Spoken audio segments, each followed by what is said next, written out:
నమస్కారం ఘంటారావానికి స్వాగతం. ముందుగా ప్రధాన అంశాలు. వరద ముంపు నుంచి బయటపడుతున్న బెజవాడ, శరవేగంగా పారిశుద్ధ్య పనులు.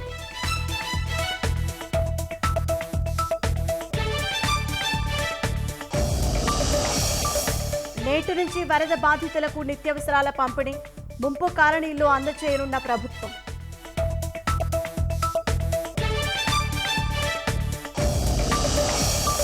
కొల్లేరు లంక గ్రామాలపై బుడమేరు ప్రతాపం, భారీగా వరద నీరు చేరడంతో విలవిల.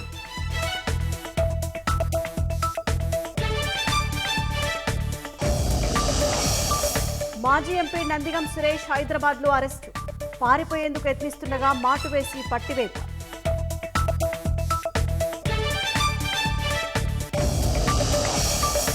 ఈపీఎఫ్ పింఛన్దారులకు కేంద్రం శుభవార్త, ఏ బ్యాంకు నుంచైనా పెన్షన్ తీసుకునే వెసులుబాటు.